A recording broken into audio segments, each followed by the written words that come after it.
In the small but lively town of Quanjula, life is full of energy and stories. Among its people is a young woman named Thanda, known for her kindness and beauty. She dreams of love and happiness, hoping for a life filled with joy. However, her life is not easy. After Thanda's mother passed away, her father, Cabello, remarried. His new wife, Busisiwe, was not a kind woman. She cared only for her own daughter, Lerato, and treated Thanda unfairly. While Thanda worked hard and remained gentle, Busisiwe and Lerato made her life difficult. Yet, despite the cruelty around her, Thanda still held on to her dreams, hoping that one day she would find true happiness. In the heart of Quanjula, where the river flowed freely and the sun painted golden hues over the land, Thanda found solace in the most unexpected place, the shore. Every morning, before the town fully awakened, she would take a quiet walk to the riverbank, feeling the cool breeze on her skin. It was there that she often met Sifo, the humble fisherman who had captured her heart. Sifo was not a man of wealth, nor did he wear fine clothes or own grand lands. But what he lacked in riches, he made up for in kindness, strength, and an unshakable spirit.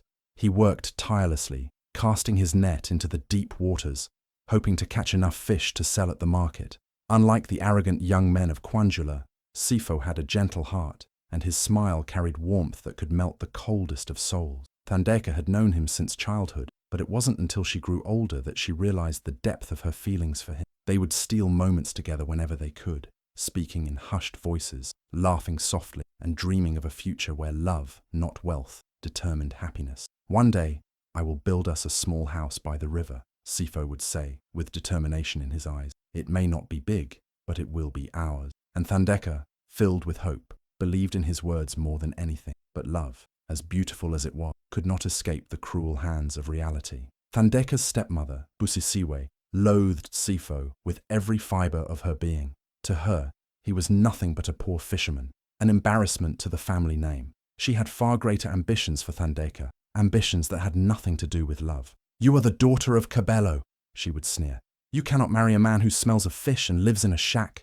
Thanda's heart ached at Busisiwe's words, but she refused to let go of the love she held for Sifo. They continued to meet in secret, hiding behind the tall reeds by the river, whispering their dreams under the watchful stars. They knew the world was against them, but in each other's arms, they felt invincible. One evening, as the sky turned a deep shade of orange, Sifo held Thanda's hands and looked into her eyes with a seriousness she had never seen before. "Run away with me," he whispered. "We can leave Quanjula and start fresh somewhere no one can find us." For a moment, the idea felt like freedom itself, to escape the cruelty of her stepmother, to be with the man she loved without fear. What more could she want? But then, reality struck her like a sharp blade. Her father, Cabello, was an honorable man, and though he had allowed Busisiwe to take control of the household, he still loved Thanda. She couldn't bring herself to bring him shame by running away like a thief in the night. Tears welled up in her eyes as she shook her head. "I can't, Sifo," she murmured. "My father, I cannot do that to him." Sifo's face fell, but he nodded in understanding. "Then I will wait," he promised. "No matter what happens, my heart belongs to you." Their love was strong, but fate had other plans. One evening, as Thanda returned home from the river, she found Busisiwe sitting in the main room, her lips curled in a knowing smirk. "You think I don't know about your little meetings with that fisherman?" She spat, her voice dripping with venom. Thanda's heart pounded in her chest. "I don't know what you're talking about," she lied, trying to keep her voice steady. Busisiwe laughed, a cold, cruel sound. "You are a fool if you think you can hide anything from me," she said. "But don't worry, my dear stepdaughter. I have already found you a husband, a wealthy man, one who will bring honor to this family." Thanda's blood ran cold. She didn't need to ask who it was. She had heard whispers in the town about Mfundo, the rich but crippled man from another village. He was known for his wealth, but also for his bitterness. The thought of being married to him made her stomach churn. "No," she said firmly, shaking her head. "I will not marry him." Busisiwe's face darkened with fury. "You will do as you are told," she hissed. "Or do you want to see your father suffer? Do you want to bring disgrace upon him?"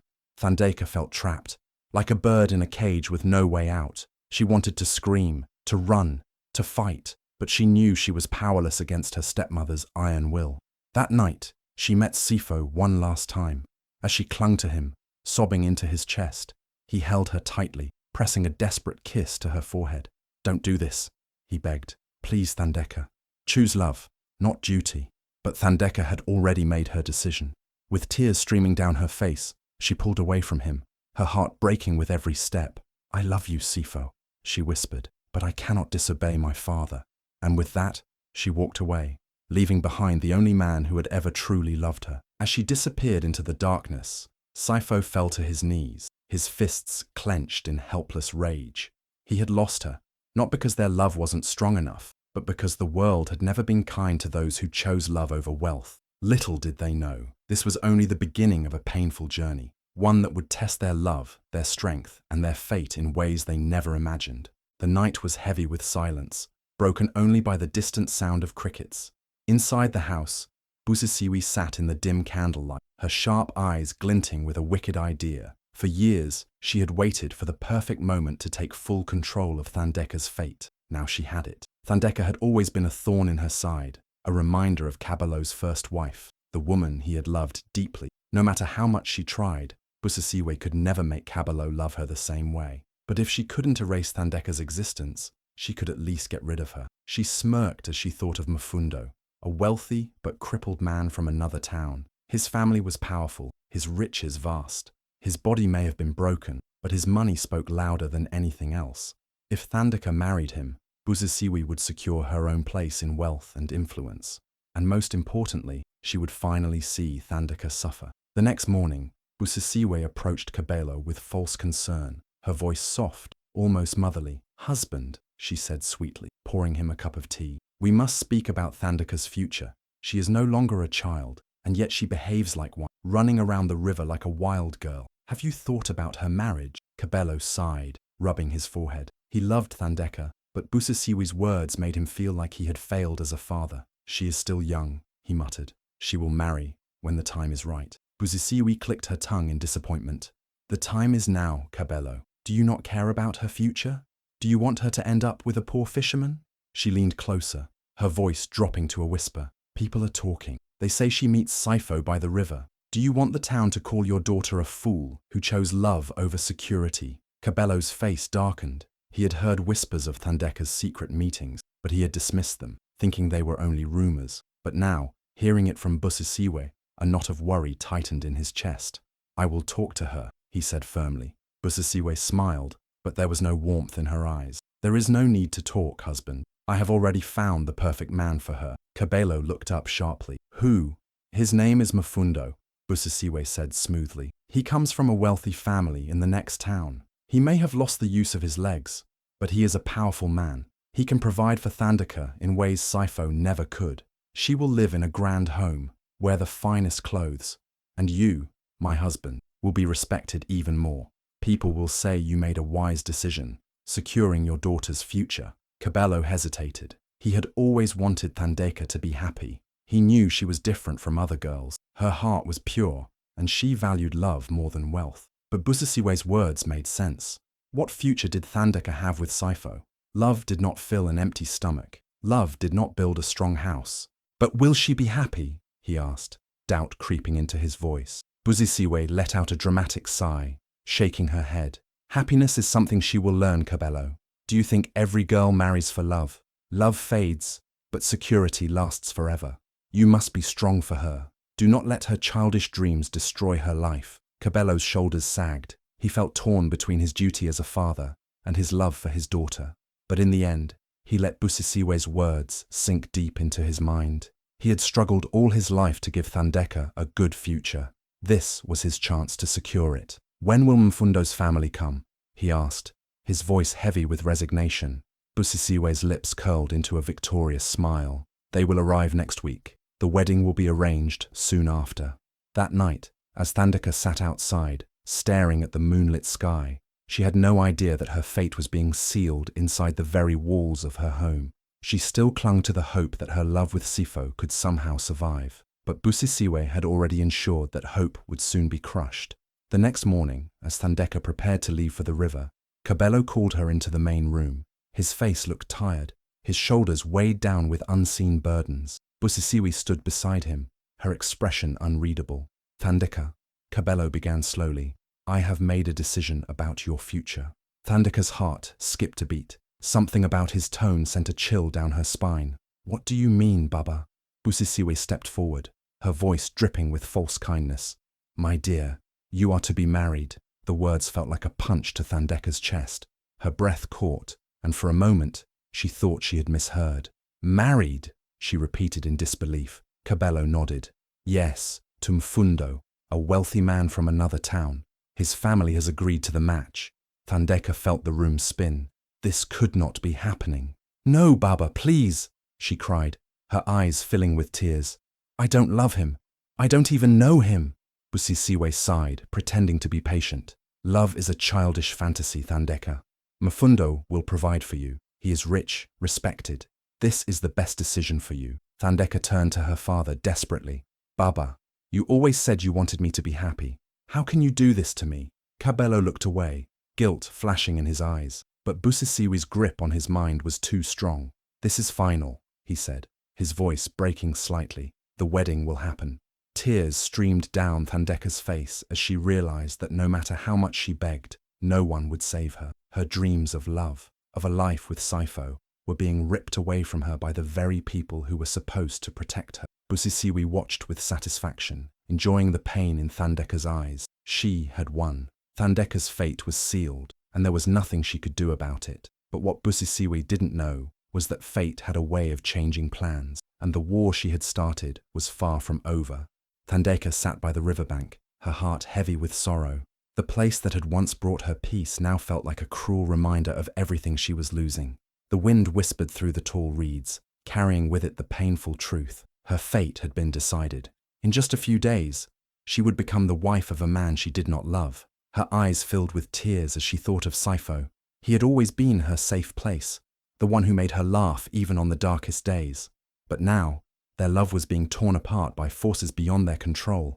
She wished she could stop time, freeze this moment forever, and never face the reality waiting for her at home. A soft rustling in the reeds made her look up. Sifo emerged, his face tense with worry. He had heard the news. Everyone in Kwanjula had. The whispers of Thandeka's arranged marriage spread like wildfire, and now he stood before her, desperation in his eyes. Thandeka, he said, his voice breaking. Tell me it's not true. She looked away, unable to meet his gaze. It is, she whispered. My father has chosen my husband for me. Sifo stepped closer, taking her hands in his. No, he said firmly. You don't have to do this. We can leave, tonight. We can run away, start a new life somewhere far from here. For a brief moment, Thandeka let herself imagine it. The two of them, free from Busisiwe's cruelty, living in a small home by the sea, waking up every morning with love instead of pain. But as quickly as the thought came, reality crushed it. I can't, she murmured, pulling her hands away. Why? Sifo's voice was filled with pain. Why are you choosing to suffer when we could be happy? Tears streamed down Thandeka's face. Because my father's honor is at stake. If I run away, the whole town will shame him. He will never lift his head again. Sifo clenched his jaw, frustration burning in his eyes. And what about your happiness, Thandeka? What about our love? She looked at him, her heart shattering into pieces. Sometimes, love is not enough, she said softly. I cannot bring disgrace to my father, no matter how much I love you. Sifo shook his head in disbelief. You are choosing pain over love. I am choosing my duty, she whispered. A heavy silence fell between them. The weight of her decision crushed them both, but Thandeka knew there was no other way. She wiped her tears, forcing herself to be strong. Goodbye, Sifo, she said, turning to leave. Thandeka, he called after her, his voice desperate. Please, don't do this. But she kept walking, each step feeling like a knife stabbing her heart. The day of the wedding arrived too soon. The village was alive with excitement. Everyone admired the decorations, the fine food, the lavish gifts sent by Mfundo's family. But inside Thandeka's heart, there was no joy. She sat in front of a mirror, dressed in a beautiful beaded gown, her face covered with a delicate veil. But no amount of gold or fine fabric could hide the sadness in her eyes. Lerato, her stepsister, stood nearby, smirking in satisfaction. You look beautiful, dear sister, Lerato mocked. Such a lucky bride, marrying a rich man while your fisherman lover is left behind. Thandeka ignored her, staring at her reflection. She barely recognized the girl in the mirror. She had dreamed of her wedding day since she was a child, but not like this. Not with a heart that felt like it had been ripped out of her chest. Busisiwe entered the room, her face glowing with triumph. "It's time," she announced. Thandeka took a deep breath, forcing her trembling hands to be still. With each step she took toward the ceremony, she felt herself slipping further and further away from the life she had wanted. At the altar, Mfundo waited. He was dressed in the finest robes, his face emotionless. He had heard the rumors. He knew Thandeka did not want this marriage, but he didn't care. To him, she was another prize, a beautiful woman to display as his wife. As the ceremony began, Thandeka stood frozen, her heart screaming in protest. She wanted to run, to break free, to find Sifo and never look back, but she couldn't. The weight of her father's expectations, the shame that would fall upon her family, it was too much to bear. And so, when the elder asked if she accepted Mfundo as her husband, she forced the words out, though they tasted like poison on her tongue. "I do," she whispered, sealing her fate. As the wedding feast began, Thandeka sat beside her new husband, feeling like a prisoner. The villagers danced, laughed, and celebrated, but inside, she was numb. Across the village, Sifo sat alone by the river, staring into the water, his hands clenched into fists as the sounds of the wedding reached his ears. The woman he loved was now another man's wife. Pain filled his chest, but beneath it, something else began to grow. Determination. This was not the end. One day, fate would bring them back together. He would not give up so easily, but for now, Thandeka belonged to another, and their love was left to drown in the very river where it was once born. The walls of Mfundo's grand house were tall and strong, but to Thandeka, they felt like a prison. The large rooms were filled with expensive furniture, and the servants moved around quietly, doing their work. But no amount of wealth could hide the coldness that lived in that house. The air was heavy, not with love or warmth, but with resentment and silence. Mfundo barely spoke to her. When he did, his words were sharp, laced with bitterness. He knew she had never wanted him. He had seen it in her eyes on their wedding day, the sorrow, the hesitation, the silent plea for escape. It burned him, knowing that his wife's heart belonged to another man. And instead of trying to win her love, he let his anger guide him. At night, Thandeka lay awake, staring at the ceiling, listening to the distant sound of the wind outside. She thought of Sifo, of the life they could have had. She wondered if he still thought about her, or if he had moved on. The pain of losing him was a constant ache in her chest, but the reality of her marriage was even worse. Mfundo had everything, wealth, power, and a home grander than any in Kwanjula, but he had no kindness. He barely looked at her during meals. When she spoke, he only nodded or gave short answers. And when she tried to be a good wife, to do her duties, he pushed her away. "You do not have to pretend, Thandeka," he said one evening, his voice cold. "I know you don't love me." She looked at him, feeling trapped. "I never wanted this marriage, Mfundo, but I am here. I am trying." He laughed bitterly, shaking his head. "Trying? To what? To tolerate me? To survive this marriage?" His eyes darkened. "I don't need your pity." Thandeka swallowed back her tears. "I am only trying to find peace in a life I didn't choose." "Then stop looking," he said, "because there is no peace here." Days turned into weeks, and Thandeka felt herself withering under the weight of a loveless marriage. She was surrounded by riches, but felt poorer than she had ever been. She missed laughter. She missed freedom. Most of all, she missed love. Back in Kwanjula, Busisiwe and Lerato celebrated their victory. They walked through the town with pride, telling everyone how Thandeka was now the wife of a wealthy man, how she lived in a grand home with servants and fine clothes. "She has everything now," Busisiwe would say with a smug smile, "a life better than she could have ever dreamed." But deep down, they knew the truth. They knew Thandeka was suffering, and that was the sweetest part of their victory. They had not just married her off, they had destroyed her spirit. Lerato, who had always been jealous of Thandeka, took every opportunity to remind people that her stepsister had lost everything. "Poor Thandeka," she would say, pretending to be sad. "Married to a man who will never love her. She thought she was better than me, but look at her now." But what Busisiwe and Lerato didn't know was that fate was not done writing Thandeka's story. One evening, as Thandeka sat alone in the courtyard, watching the sky darken, she heard footsteps behind her. She turned to see Mfundo standing there, his expression unreadable. "Why do you sit out here every night?" he asked. Because inside, I feel like I cannot breathe, she admitted honestly. Mfundo was silent for a moment before he sighed and sat down across from her. I know I am not the man you wanted, he said, his voice softer than usual. Thanda looked at him, surprised by his sudden honesty. And I know you are not the monster I thought you were, she replied. He chuckled, shaking his head. I am bitter, Thanda.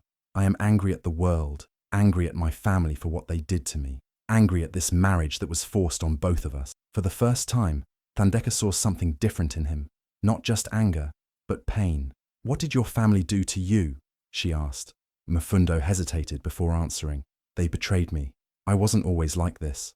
I had dreams, just like you. I was strong, I was free, but greed destroyed everything.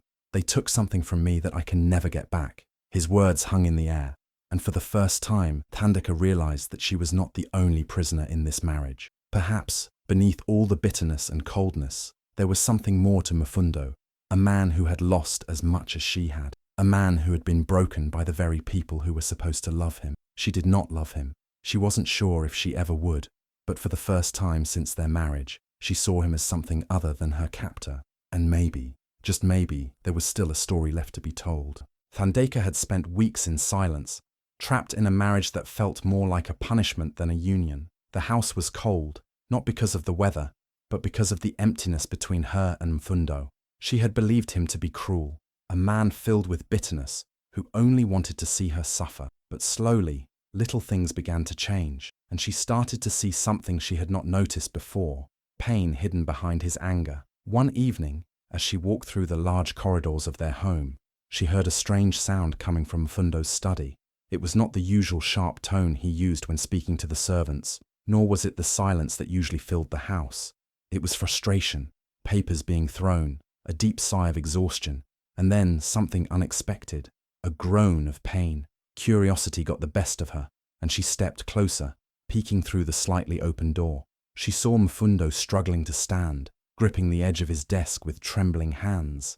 His cane lay on the floor beside him, just out of reach.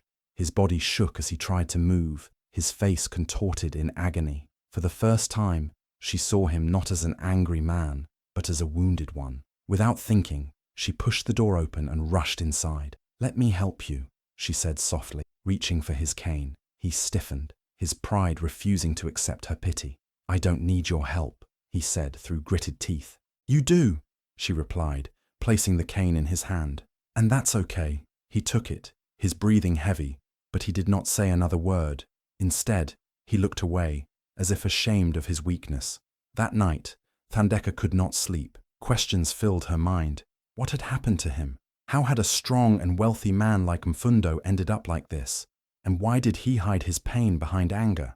The next morning, she went to the old housekeeper, a woman who had worked for Mfundo's family long before Thanda had come into his life. Tell me, Thanda asked gently, what happened to him? The old woman sighed, as if the story itself carried a weight too heavy to bear. Mfundo was not always like this, she began. He was once the pride of his family, a strong, ambitious young man, full of life, but greed can destroy even the strongest of men. Thanda listened, her heart pounding. His family was rich, but they wanted more, the woman continued. Mfundo's uncle and cousins planned to take everything from him. They set him up, made him believe he was investing in something great, but it was a trap. When he found out it was too late, they tried to silence him, and in the struggle he fell from a great height. Thanda gasped, covering her mouth. That's how he... The old woman nodded. Yes. He was never the same after that. The betrayal broke him more than the fall ever did. Thanda felt a wave of emotions crash over her. She had thought her life was unfair, that she had lost everything. But Mfundo, he had lost even more. His trust, his strength, his freedom, and worst of all, his own family had been the cause of it. That evening, when she saw him again, something inside her shifted. She did not see him as her captor anymore, but as a man who had been deeply wounded, and for the first time since their marriage, she spoke to him without fear. I know what happened to you, she said gently. He looked up sharply, his eyes darkening. Who told you? It doesn't matter, she replied. I just want you to know that I understand now. Mfundo scoffed, shaking his head. Understand? What could you possibly understand? She stepped closer, her voice soft but firm. I know what it's like to have your life taken from you, to wake up every day in a world you did not choose. For a moment, Mfundo said nothing. Then, for the first time, his expression softened. "You're right," he admitted. "We are both prisoners in our own way." And with those words, something between them changed. He was still bitter, still guarded, but slowly, he stopped treating her like an enemy. He no longer looked at her with resentment. And sometimes, just sometimes, she caught a glimpse of the man he used to be. It was a small change, but for Thandeka, it was enough to give her hope. The sun hung low over Kwanjula as Thandeka walked through the market, her heart heavy with unspoken thoughts. It had been months since she married Mfundo, months of cold silence, slow change, and unexpected understanding. She no longer feared her husband, but neither did she love him. Her life had settled into a routine, one that felt safe, but empty. Then, she heard his voice, Thandeka. Her breath caught in her throat. She turned slowly, afraid that she was imagining it. But there he was, Cypher. He stood tall, his once simple clothes replaced by fine fabrics, his hands adorned with the markings of success. His face was the same, but his eyes carried a quiet confidence, a strength that had grown in their time apart. For a moment, neither of them spoke. The world around them faded, the noise of the market drowned by the pounding of her heart. "I never stopped thinking about you," Sifo said softly, stepping closer. Thandeka felt a lump form in her throat. "You shouldn't be here." "But I am," he replied, "and so are you, and we both know this is not where you belong." She looked away, her hands trembling. "Things are different now, Cypher." He nodded, his jaw tightening. "Yes, I left Kwanjula as a poor fisherman, but I have returned as a man who can give you the life you deserve. You don't have to suffer in that house anymore. You don't have to live in a loveless marriage." Thandeka swallowed hard. How many nights had she dreamed of hearing those words? How many times had she wished for a miracle that would undo the past and give her back the life she had lost? And now, here it was, standing before her, offering her an escape. "Come with me," Sifo whispered. "We can leave tonight. No one has to know." Her heart raced.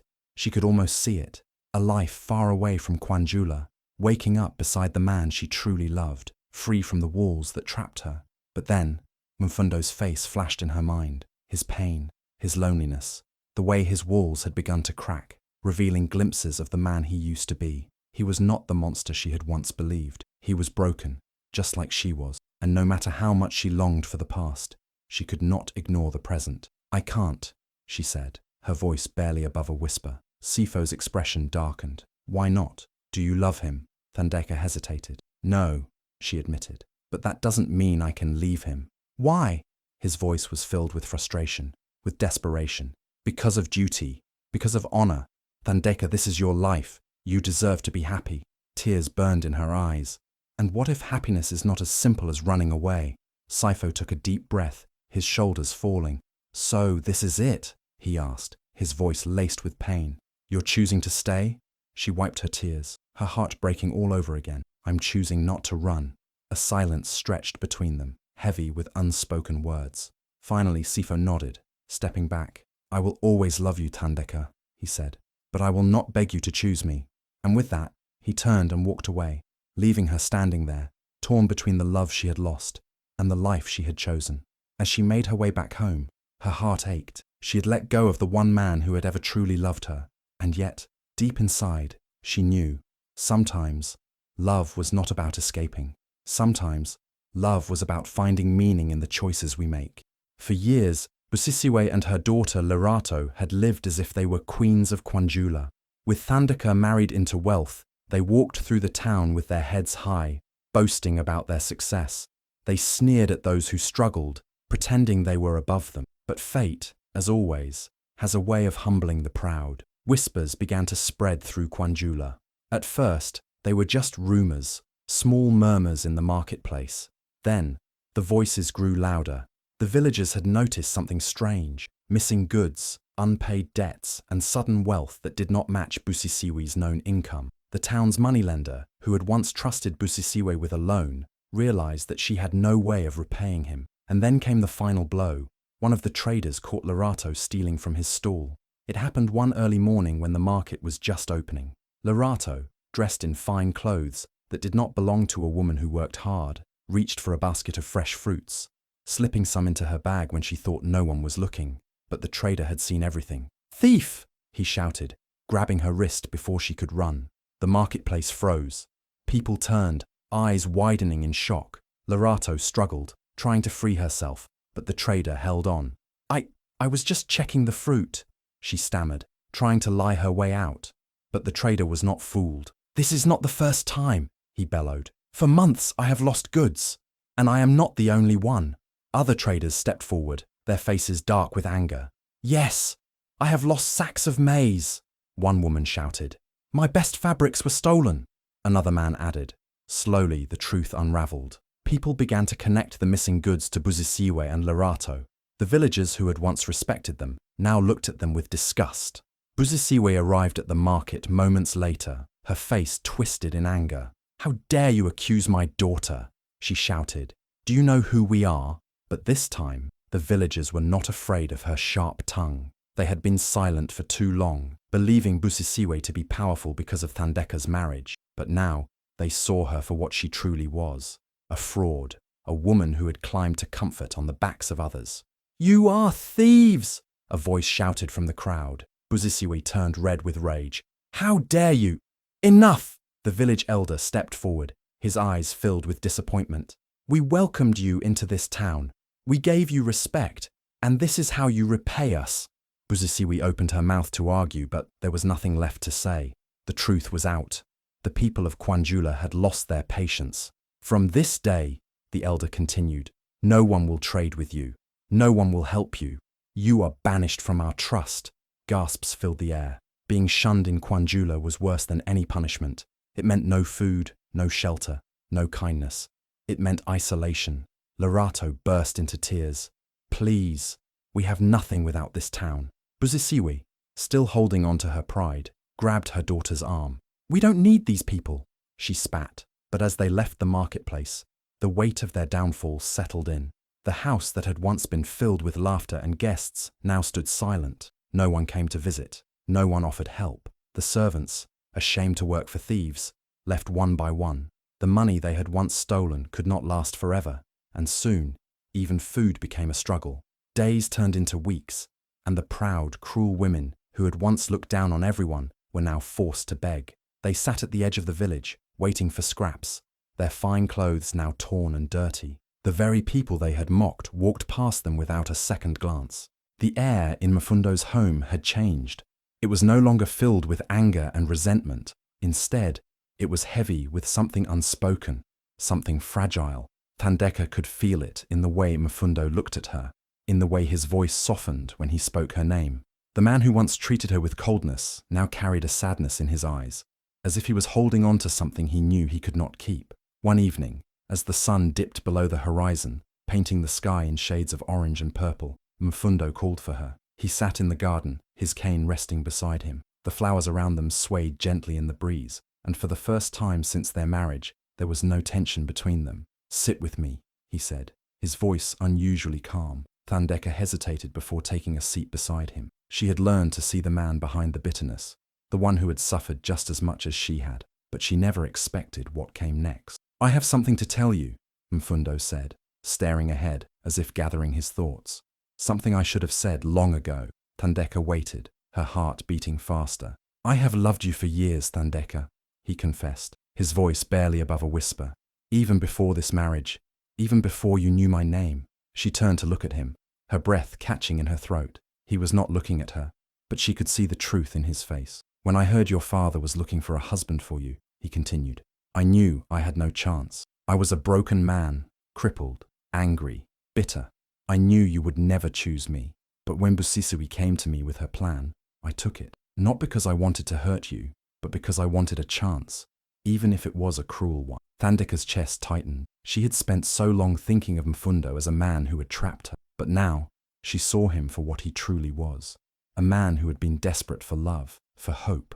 I know you never wanted this marriage, Mfundo went on, his voice steady but pained. I know you loved Sifo, and I know that if I truly loved you, I would have let you go a long time ago. She opened her mouth to speak, but he shook his head. Let me finish, he said. I have spent so much of my life fighting for things, fighting for my dignity, my family's respect, my place in this world. But love is not something you fight for. It is something you give. Mfundo finally turned to face her, his eyes filled with an emotion she had never seen before. I will not hold you here anymore, Thandeka. he said. If you still love Sifo, if he is the one who truly makes you happy, I will not stand in your way. You are free to go. Thandeka's heart pounded. She had spent so long thinking of escape, of running back to the man she had once loved. And yet, as she sat there, looking into Mfundo's eyes, she realized something she had not allowed herself to see. Mfundo was not the man she had feared. He was not cruel, not heartless. He was flawed, yes, but so was she. And in those flaws, in those scars, she had found something she never expected: understanding, respect, and even love. She reached for his hand, surprising even herself. I don't want to leave, she said softly. Mfundo's eyes widened. You don't have to say that out of guilt, he said. I'm not, she assured him. Maybe I did love Sifo once, but love isn't just about the past. It's about what we build together. And with you, I see something real, something I never thought I would find here. A silence settled between them, but it was not uncomfortable. It was filled with something new, hope. Mfundo let out a breath he hadn't realized he was holding. You mean that? Thandeka nodded, squeezing his hand. Yes, and for the first time since their marriage, Mfundo smiled, a true, unguarded smile. Neither of them knew what the future held, but for the first time, they were willing to face it, together. The days that followed were different. The heavy silence that once filled Mfundo's home had been replaced by something lighter, something warmer. Thandeka no longer felt like a prisoner in a strange house. Instead, she felt like a woman who had finally made a choice for herself, and that choice was Mfundo. She had not expected love to grow in such an unlikely place. She had spent so long believing that her heart only belonged to Sifo, but love was not always about holding on to the past. It was about building something new, something real, and that was exactly what she and Mfundo had begun to do. One evening, as they sat in the garden, watching the sky turn golden, Mfundo reached for her hand. His touch was hesitant, as if he still could not believe she had chosen to stay. You have given me something I never thought I would have, Thandeka, he said softly. And what is that? She asked, tilting her head. A reason to hope, he admitted. She smiled, squeezing his hand. Then let's build that hope together. With renewed hope came a new determination in Mfundo. He had spent years believing he would never walk again, that he was destined to remain the broken man his accident had left him. But now, with Thandeka by his side, he found the strength to fight for something better. One morning, Thandeka woke up to find Mfundo missing from his usual place. Panic gripped her chest until she saw him in the courtyard, struggling to stand with the help of his cane. His face was twisted in pain, sweat glistening on his forehead, but there was fire in his eyes. I want to try, he said, his voice shaking but firm. I want to walk again. Tears welled in Thandeka's eyes. She rushed to his side, not to stop him, but to support him. Then I will help you, she said. Day after day, they worked together. The process was slow, frustrating and painful, but Mfundo refused to give up. Whenever he stumbled, Thandeka was there to catch him. Whenever doubt crept into his mind, she reminded him of his strength. And then, one afternoon, it happened. Mfundo took a step, a real, steady step. Thandeka gasped, covering her mouth in shock. You did it, she whispered. Mfundo looked down at his feet, disbelieving. Then, for the first time in years, he laughed, a deep, joyful laugh. He turned to Thandeka, his eyes shining. We did it, he corrected. That night, as they sat by the fire, he took her hands in his. You saved me, Thandeka, he said. Not just my body, but my heart. She shook her head. We saved each other. While Thandeka and Mfundo built their new life, Busisiwe and Lerato faced the harsh consequences of their own actions. Their power in Kwanjula had vanished, and with it, the wealth and status they had once enjoyed. The people they had looked down upon now refused to help them. The grand house that had once been filled with laughter and feasts now stood empty. The servants had left. The fine clothes were worn and tattered. Busisiwe, once so proud and arrogant, was now a woman beaten by life. One day, as Thandeka walked through the market, she saw them, Busisiwe and Lerato, sitting under the shade of a tree, their eyes hollow, their hands outstretched for food. The sight filled her with sadness, but not anger. Busisiwe looked up and met Thandeka's gaze. For a moment, something unspoken passed between them. Then, shame filled Busisiwe's eyes, and she looked away. Thandeka could have walked past them, could have ignored their suffering as they had once ignored hers, but she didn't. Instead, she handed them a small bundle of food and whispered, kindness, is not a weakness. Busisiwi took the food with trembling hands. She did not say thank you, but the look in her eyes was enough. As months passed, Mfundo grew stronger, not just in body, but in heart.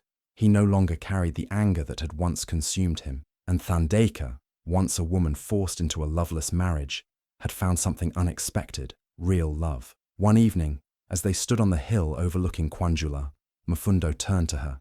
"I want to ask you something," he said. She smiled. "What is it?" He took a deep breath. "I know we are already husband and wife, but this time I want to ask you properly, from my heart." He knelt, without his cane. "Thandeka, will you choose to love me, not because you have to, but because you want to?" Tears streamed down her cheeks, but this time they were tears of joy. She knelt beside him, cupping his face. "I already have." And as they held each other under the fading sun, they knew their love was not one born of fairy tale. It was a love that had been tested by pain, by hardship, by choices that had nearly torn them apart. But in the end, it was real. And sometimes, real love was the kind that lasted forever.